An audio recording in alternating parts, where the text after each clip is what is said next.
twin sister? Yeah, she's in the industry. She's in the industry as well. Yes. Is your mom and dad in the hairdressing? No, not at all. It was just me that started the trend. I grew up in Montana and didn't really know what I wanted to do in life. Came down to Utah to go to school, regular university. Yeah. And after about a year and a half, I kind of felt lost. Like I didn't feel like I was doing what I wanted to do.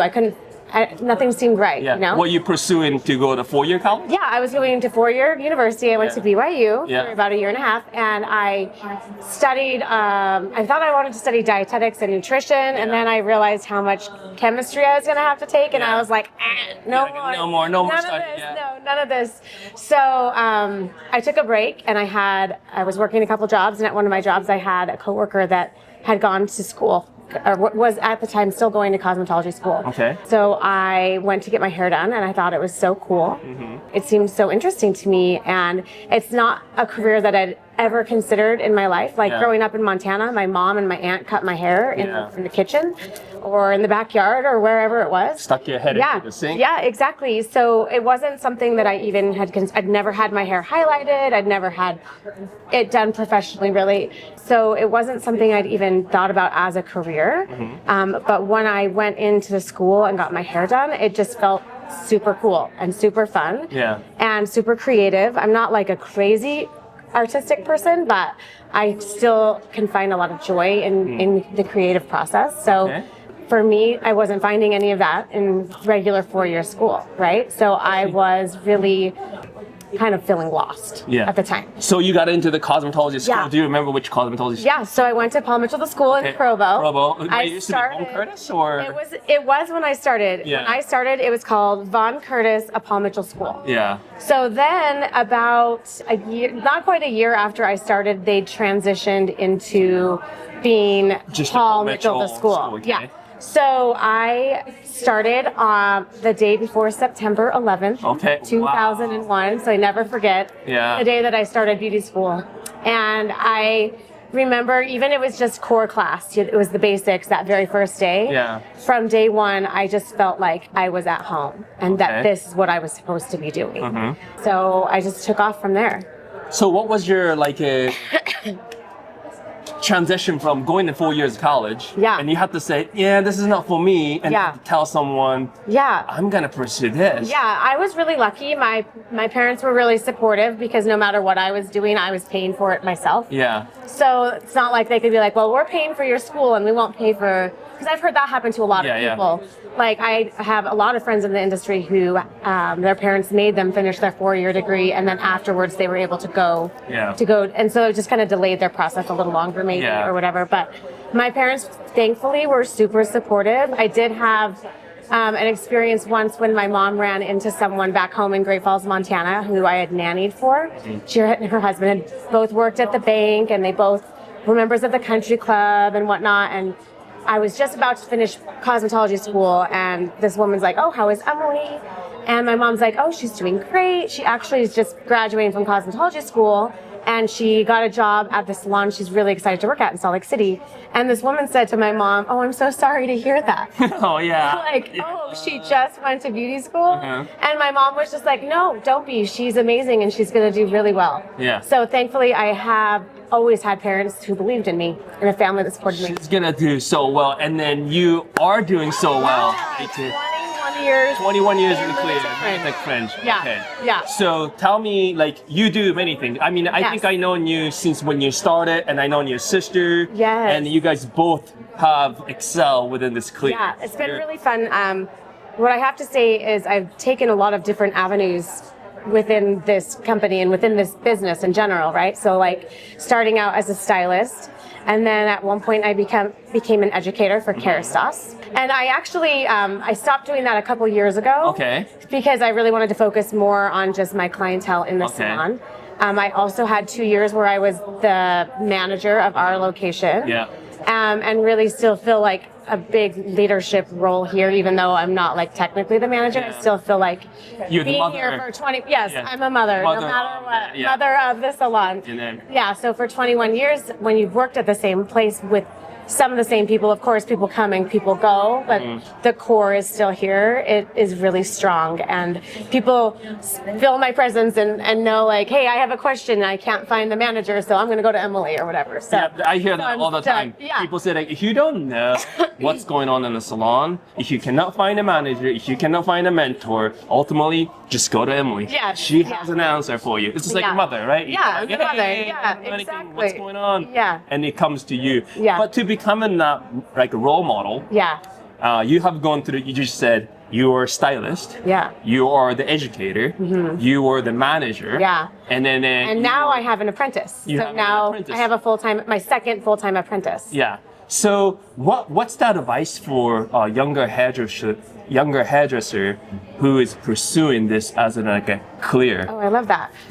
Okay, so my advice for younger hairstylists is honestly don't ever limit yourself and think I only want to do this. Something I see a lot that happens right now is people come in as a new stylist and they're like, oh, I don't want to do men's hair cutting. Yeah. Or I don't want to do kids' haircuts. Or I only want to focus on blonding. Yeah. Or I only want to focus on this one thing.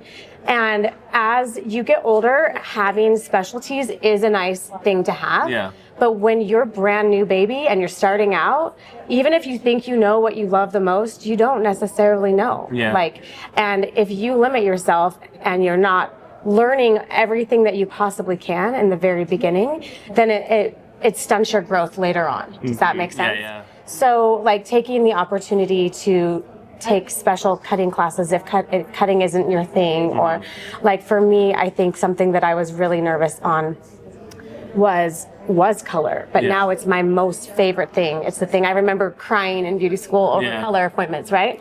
But now I would say, I mean, I'm not someone that's like, my name is Emily, I am a specialist in ... Yeah. Because I am a specialist in several things. I do extensions, I do color, I do Brazilian blowouts, I do everything, I do cutting. And I think for me, that's been what's helped keep me interested and excited. Okay, I gotta ask a question. Yeah. You do this service, so many different services, right? Yes. And then this has been a topic for several years about the Brazilian blowout. Yeah. And then I recently went to the Cosmetologist Las Vegas. Oh yeah.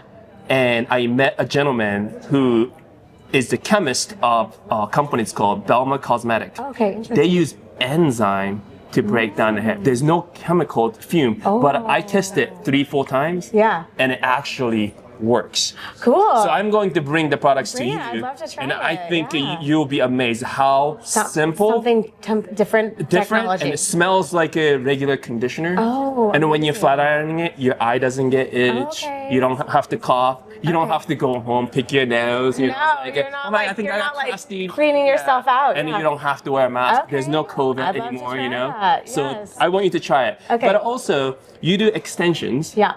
And then you do haircuts, men's haircuts, women's haircuts. Everybody, kids, everybody. But I see, every time when I come over here in the Lunatic Fringe, you are just always busy. Always busy. What time do you start and then what time do you end on the on a regular busy day? Yeah, busy. So I'm kind of working 4 days a week these days, and I work kind of mostly-ish. This is all depending, but my general schedule is a half day Tuesday from 2 to 7. Wednesday, Thursday, 9 to 7, 10-hour days, and then Friday from 9 to 2. That's 30-hour work week is my prime work week, except it always extends upward, a little bit. I usually come in early on a Tuesday or stay late on a Friday, especially if I'm traveling. I get a lot of flexibility, and thankfully that's what's great about our career is being able to kind of open your books when you want to and close them when you need to and things like that. But I only schedule myself a 30-hour work week because I know I'm always going to overextend it. Yeah. Because I love what I do. And that's the thing is I understand people who need balance and they need boundaries in their life. I kind of don't. Are you the people pleaser in a way? I am. You're like, Emily, I need my haircut. My friend was reading my sign the other day, I'm a Libra, and it very. You're a Libra? I'm a Libra. I'm a Libra too. Oh, nice. Yeah. When's your birthday? October 4th. I'm the 9th. 9th, okay. Amazing. So there's a part of it that was you really do care what people think about you. Yeah. Right? And it's something that I'm I always have. And I can't get rid of that. Like I have learned how to take care of myself and take the things that don't serve me and move past them. But I really do care about people, and I do care about what they think of me too. But yeah, so I work a lot, but I love what I do, and I still feel like because I only schedule that amount of time, that if I do get called in a little bit early here or there, I'm not feeling as exhausted because I haven't scheduled myself a 40-hour work week and then I'm working extra on top of that. Does that make sense? That was my strategy. I mean, it's a lot of days that you're here because every time when I step in, you're here. I know, and that's the thing. It's like I always pop in. Like I'm also, one of the big things I do right now is I do hair for the housewives, right? For the Salt Lake City housewives. So I'm doing Angie's hair. I was just at her house on Saturday doing hair, or I've got other housewives that I also take care of as well, and just taking care of them. And that's another passion of mine besides the everyday in the salon is styling. I love to style hair.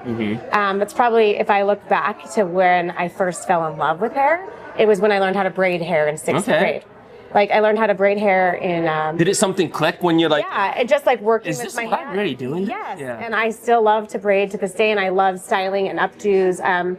I don't do a ton of weddings anymore because I've kind of aged myself out a little bit, and I'm so focused on my salon clientele and being here that I'm not like promoting myself like a lot of. Like the makeup artists that do just kind of event stuff. I do focus a lot on my people I see all the time. But whenever I have the opportunity, because I don't schedule in the salon on Saturdays, I can go and do those things like weddings and stuff. And I still love to do that stuff. Nice. So yeah. So how about like you have traveled for the Kerastase? Yeah. Lots, you know the what it takes to travel. Yeah. And then come back. And then reset yourself to see your clients, and then ultimately you choose to focus on your clients. Yeah. What do you think about the future of like marketing is going? That when you are starting hairdressing, you had to depend on referrals. Oh, referrals and then face to face, face to face. Hey, I want to do your hair. Emily. Can I do your hair? Like it's literally this, right? But now it's transitioning into, I think people are still meeting people. Hey, my name is Humi. I love to do your hair. I'm not saying that disappeared. No, it didn't. But I think social media has taken on. It's insane. And that's something that I utilize to some extent, but I probably don't utilize it as much as I probably could. Because you probably don't need to, right? Because I kind of don't need to. Yeah. Exactly. Because you have a fundamental solid clientele. Yes. They're always feeding you. Exactly. Hey, Emily, I have a friend. I have a niece. Exactly. I have a sister that wants to come in. For me, most of my new guests are referrals. 100%. Yeah. I see very few from social media. I had one recently that I can think of. But that's it, and I can't even tell you how long. Yeah. And for me, I love the guest referrals. I love when people are able to like say, I had a great experience, and I think you'd also enjoy that experience. Yeah.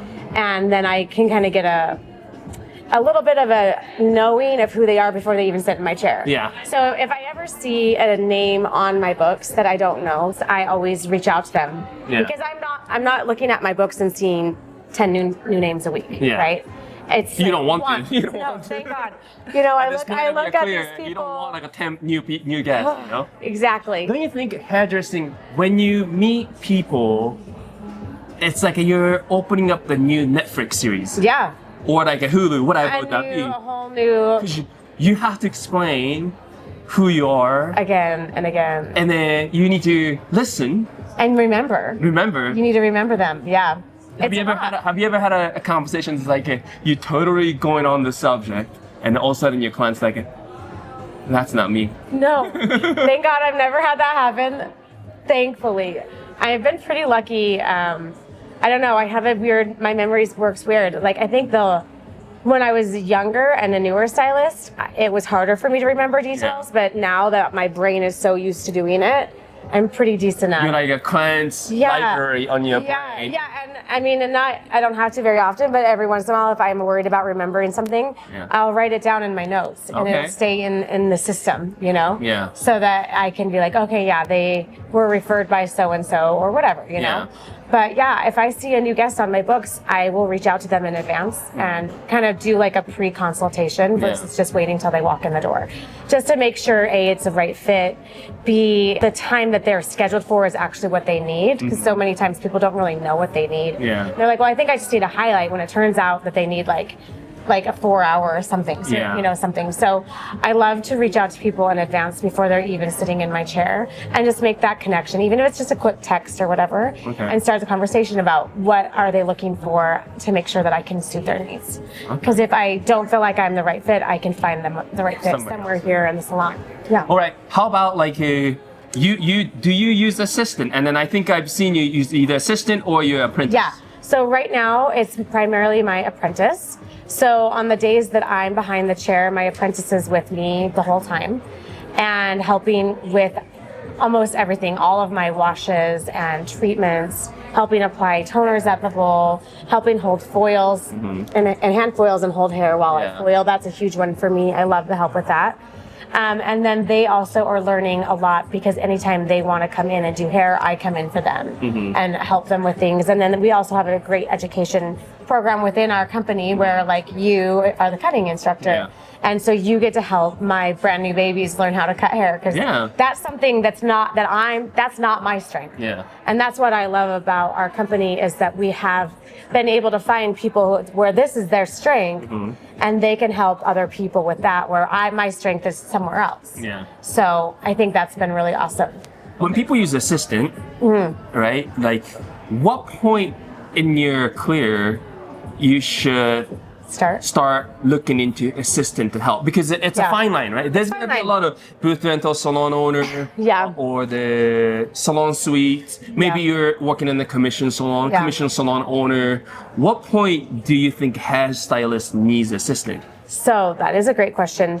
And I look back at when I first started, and the company was a lot smaller back when I started, and we have grown so much and have so many more systems in place now than we did back then.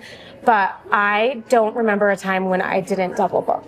Does that make sense? So you do double book. So I started double booking kind of right from the get-go. And I think, and everyone's different. Everyone's personality is different. Maybe their anxiety levels are different. Like I don't get anxiety very easily. So for me, having multiple people here doesn't stress me out. But I know people who've had to train themselves to be able to do that. So I really think it's completely based, it's a personal choice and it's a personal decision. But for me, I think if you have that personality that can start right away, I don't think you should be told that you can't. So, and you know, I was just telling someone this the other day, a new girl that just started here, and she'd been doing hair a couple of years outside of our location. And so she came in with like a pretty decent sized clientele already. So within just like less than maybe 3 or 4 months, she's been able to work her way out of assisting and into a full client, like a full schedule. And she was helping me the other day because my apprentice was out of town. And I was telling her, like, you know, my goal is to help people learn how to grow in their business quickly and successfully, but also at a rate that's like sustainable. But to not feel that you are ever limited by maybe the person who started right before you, that you feel bad because they're not at the level that you're at yet. Like just because Jackie, this is a made up name, is been here for 2 years and still isn't confident and comfortable to double book doesn't mean that you can't. Because if you feel like you're ready for it, you should take that opportunity and you should never... And try it. And if it doesn't work out, you can always... Well, and that's what I said. What you start on is when it's 2 people that you already know, whose hair you've already done, and you can be like, okay, I know this is going to take me 35 minutes or 45 minutes to apply this color, and then I can do this haircut. And then you just have to also advocate for yourself. Within our salon, we're lucky enough that we have a pretty good support system. And you need to advocate for yourself and say, okay, at the beginning of the day, this is what my schedule is. I know I'm going to need some support and ask for it. Because I can't tell you how many times people have been like, well, I can't double book because I don't get the support that I need. And I'm like, well, and they're like, well, why do you get the support you need? And that was before I had apprentices and stuff. And it's like, because I advocated for myself. And I made it like a thing where everybody knows, okay, Emily needs an assistant full time, you know? So it's really just like, it's all about figuring out what you need and making sure that you ask for it. Yeah. Right? Nobody can read your mind. Great communication. Right. Nobody can read your mind. Yeah. And you hope you can. My husband, no, he doesn't read my mind either. No one can read my mind. So it's like you have to really make sure that you're advocating for yourself in this industry. And same with your clients, and same with like raising your prices and doing all the things like that you need to do throughout your career. Like you need to be taking care of yourself, not just them, because that's what we do all day, right? Is we take care of everybody around us. And if I was still charging $50 for a haircut, and I was working, I would be working probably 10 times as many hours as I am and making less money. Like you have to advocate for yourself if you want longevity in this career. That's it. It is like it's hard on your body because you're standing all the time. But how do you keep yourself healthy? Yeah, look pretty. Well, thank you. And then gorgeous as you are, like throughout of the like 20 years of the. And it comes in waves, right? I've had times in my life where I haven't been as good at taking care of myself. Finding balance outside of work to make sure that I stay strong and eat well or whatever. There was a time when my husband was living in San Diego and I was commuting there every weekend. And I was still managing here at the salon, and I had my clients that I was taking care of. And I survived that year. And I was like, I'm fine, everybody, I'm fine. Because everybody. The reality is like you're surviving. I was surviving. My clients would be like, I don't know how you do it. And I'm like, it's fine. And then after it all settled down and he moved back, and I actually got to sit down, because that was actually in like November of 2019, right? So then COVID hit. And then I really got to sit back and be like, oh my gosh, I literally was surviving back then. I wasn't thriving in any way, shape, or form. So what do you think, like, it's hard when you're surviving, you don't really know that you're no longer thriving anymore, right?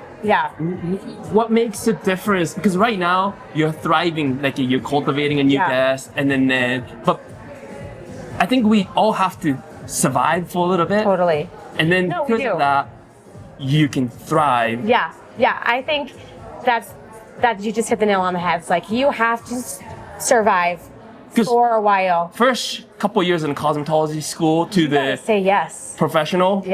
You gotta say yes, and you have to survive. You have to survive. You're surviving. Like my first year, at least maybe year and a half, I still had a part-time job outside of too. And I was working like crazy hours assisting, and anytime I could take clients after hours, I would take clients after hours too. But like there is a point where I don't see, not everyone, but there's many people who start out who just expect the doors to open and the floodgates to come in, and then they're just like, oh no, I don't want to do that one, or I definitely want to make sure to leave at this time of day or whatever. But I'm like, at this point, you got to be able to say yes to everything. Like somebody walks in at 6:05 and you're off at 7. Yes, I will do that haircut. I would love to stay to do that haircut. You know what I mean? Not being, and this is, everybody's different. Everybody has different ideas of balance in life and whatnot. But I felt lucky enough that I was always able to say yes to opportunities. And I think that's what helped me grow so much in my career too. Okay, so where do you think our industry is heading to? We're here in the Salt Lake City, Utah.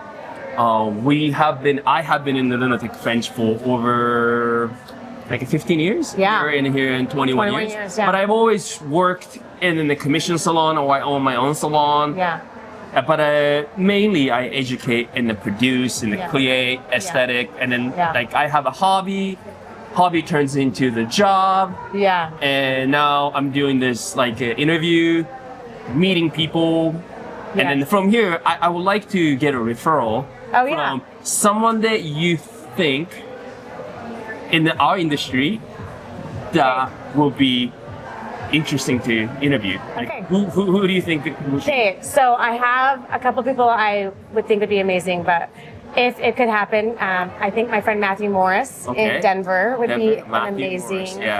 He started out years and years ago. He was on Sheer Genius years and years ago. And Sheer Genius, that's like, was it a Bravo channel? It was on one of those, Bravo, TLC, something like that. And he's created, he's a salon owner in Denver. But he's also gone and worked for corporate L'Oreal in New York City. And now he's back in Denver again. And he still continues to challenge himself in different ways. He's always pushing the limit and the edges on fashion. Like they have big, huge fashion show fundraisers that they do every year in Denver with their salon. And he just this last year and invited me. Unfortunately, I was out of town, so I wasn't able to go, but they did Native Fashion Week in Santa Fe, New Mexico, where it was all Native designers, all Native models, and it was incredible. It got featured in Vogue and everything like that. And so I think Matthew could be a really great person because he's someone who has tried so many different areas. Not just the hair, doing behind the chair. I would love to nominate him because I think he's really incredible and he's been a true mentor of mine. Okay, that sounds good. Okay, last question. Okay. I was looking at the stats. Okay. I think everybody likes the data. Yeah. Your amount of the clients that you do is amazing every week. Thank you. It is like if I have a paper, like I would love to share with them, but you do quite a bit of number of the guests. Yes. But also, you are, I don't know how you're doing it, but you use like my product, Powderplex. Yeah, I'm using it all the time. And also, you sell treatments on the side. I do both. You do both. It's interesting, like in Japan, when you look at the first menu of the salon, you see a lot of treatment. Because I think when people get older, they care about the health of the hair. True. But if I go to the salon and in other states or other places, when I ask them, do you do treatments? A lot of people don't really know about the treatments, or they don't offer treatments, and they don't really have a niche into the treatments, you know? Like what actually made you so good at offering to your guests? So I would say it started back in the day. We had really limited treatments, right? When I first started, we had our Dixon that we were using, color line, we had structure port, basically. It was a protein treatment, but we have always been at our salon a partner with Kerastase. We've always carried Kerastase, and Kerastase is like, I think, one of the most forward-thinking companies when it comes to hair care. Their whole core values are the health and care of the hair versus like styling products and things like that, right? So they've always been in the forefront of creating the best treatments. So I was lucky enough to just, as soon as those treatments started launching, was like kind of right when I was launching my career too, and just started offering them right away. And I think that my guests are here because they're here for a luxury experience. B, beautiful hair that's healthy and strong and vibrant and shiny and everything that you could want. And I think that I need to offer everything that I possibly could to them. And if they are like, no, thank you, that's fine. But I'm never afraid to offer a treatment. Like we have a new treatment that just got redone from Kerastase called Chronologist, right? It's a $150 treatment. And I have several clients who've already been getting the treatment. They just upped the price a little bit, but I think since the new one launched, I've been offering it more again. Just because it, like, you remember, hey, oh yeah, this one's amazing, and offering it and just offering it up like, this is an amazing treatment. This is what it's going to do for you. I'm not even a science girl. I'm not like, this product and this product are going to go in and they're going to fortify your scalp and this is going to be good. I'm not that girl. I'm just the girl that's like, this is the top of the line and it's for your scalp, it's for your hair, it's going to strengthen, it's going to make it bright, whatever.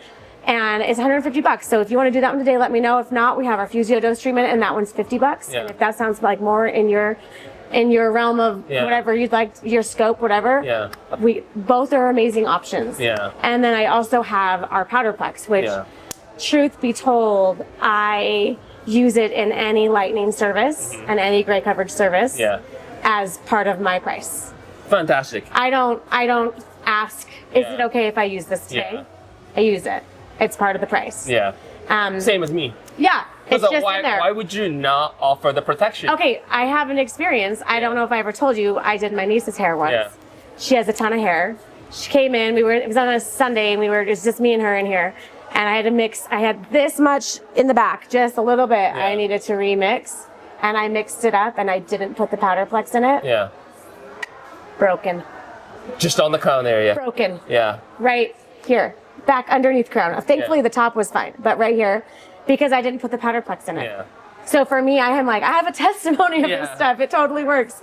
And I also love the purifying treatment and the Lux treatment. And I think they go hand in hand with the other treatments that we offer. Yeah. So I'm never just doing one treatment on most of my guests. They're getting the powderplex in their lightener.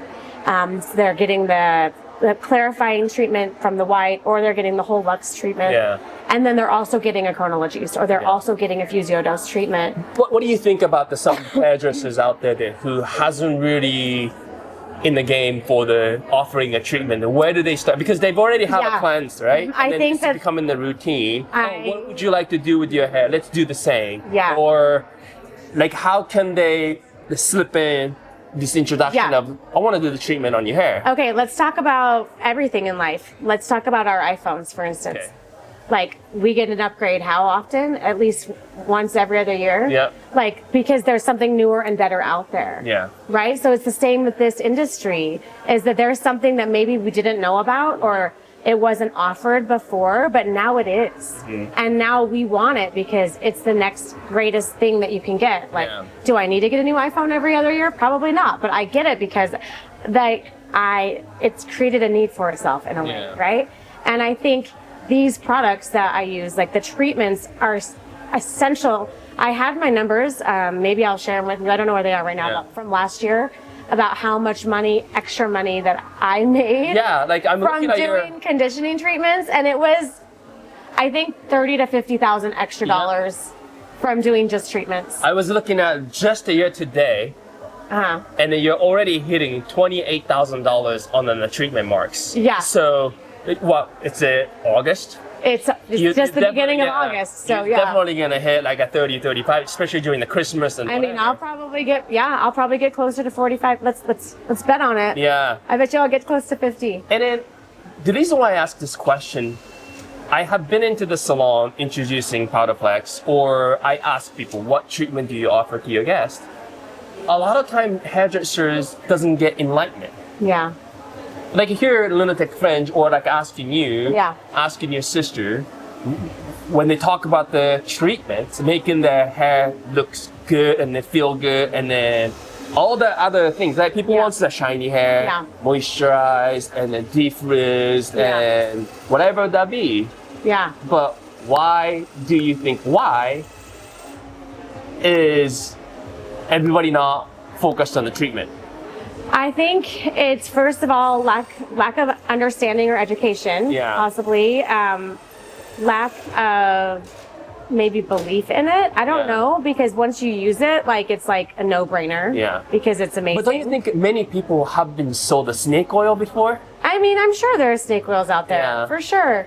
But like, what I use and what I know is that it works, right? And I see those results, and then people come back the next time and be like, hey, remember that extra Lux treatment that we did on top of the Physio? Can we do that? Because it made such a difference in my hair. And people, they see it. Yeah. And you just have to do it. And I think another thing that sounds crazy is I think people are just afraid of offering, like, they're afraid of putting themselves out there and offering something that's going to cost more. Yeah.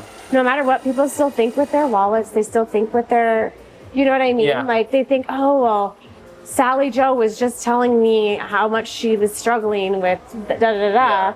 Maybe I shouldn't offer her this treatment because maybe she can't afford it. Yeah.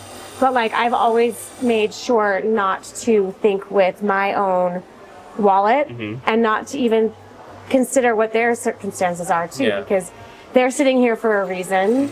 They're sitting here to be pampered and taken care of. A lot of our guests, this is the only thing they do for themselves, right? And they want to feel taken care of. Yeah. And I always think of it like a restaurant experience, as if you go into this really nice restaurant that you've saved up for, and you're ready for this amazing experience, and you get greeted by the hostess, and they're really great, and they sit you down, and then you get to your table, and your server's distracted. Yeah. And they forget to drop off the menus for a minute, or they forget to offer you what the specials of the day are. Maybe they don't offer you the wine menu. Yeah.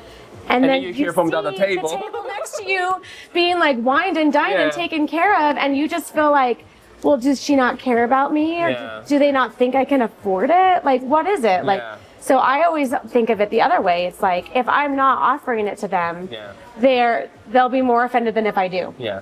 And it's like offering them is free. Free. And if they say no, thank you, I'm like, okay. It's still, but at least you tried. At least you tried. Exactly. But also, the person who's been offered feel pampered. Yes, they love that. Whether they can choose, because you've given them a choice. They get the choice. They don't feel like they have to do anything. And that's another thing too, is like, I see people all the time that their guests will be like, well, do you think I need it? After you've done the whole, like, this is this treatment option and it's so amazing because of this and this and this. And they're like, well, do you think I need it?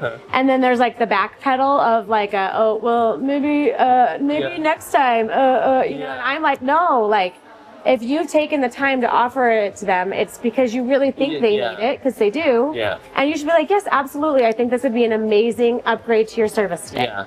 Like, take it to the next level. Changing the narrative is the important thing to sell the treatments. Yes. Yeah. Exactly. I think I see this crowd of the people at South Temple and like Lunatic Fringe. I think the people definitely look up to you, and that people want to become like you as an individual. Yeah. And I've got a couple of people chomping at my heels right now. Yeah. Every month they're like, where are you at? Where are you at? What you doing? What you doing? It's because you're setting a very healthy standard. You're not trying to look down on any stylist. You're always the one who's trying to make them uplift. Yeah, absolutely. Yeah. And then you always challenge them, do more than I do. Yeah. I've got a bet with one of the girls here that's really close. And that the minute that she does beat me, I'm taking her out to like nicest wine dinner ever. Yeah. So but next week you're like, I'm gonna add extra day. So she keeps me on my toes, right? I'm like, oh shoot, she's like chomping at the bit here. She's almost there, so I better like hustle a little bit. No, but like it keeps me on my toes too. And then it's exciting for her to see her growth too. Yeah. And it's exciting for me to see her growth. And everybody that is interested in growing. I love to see ambition, but I love to see people who love what they are doing and are passionate about it. And that's what I see every day when I'm at work. Yeah. And that's also inspiring to me, is to be around such like amazingly ambitious, inspiring, talented people every day. I know I personally could never just be by myself in you know, my own little space. I think that I would not thrive there. Yeah. Personally, you know, I think there are people who do thrive there, and they love that for them. But for me, I keep myself going and inspired because of everyone that's new, that's starting here. Yeah. And watching them is what keeps me going, makes me happy. That's awesome, Emily. Yeah. All right. Okay, we're gonna wrap it up, and then thank you so much. Yeah. And then it's been great to chat with you. And then hope I can meet Matthew Morris. I'll get you his information. All right, sounds good. Okay, thank you so much. I love you. All right. Yes. I appreciate it. Emily was absolutely amazing. One thing I forgot is ask her to sing. I believe she's a great singer. I'm so grateful she shared her story with us. Thank you for watching. Be sure to subscribe and follow my channel to grow together. More education and inspiring content is coming soon.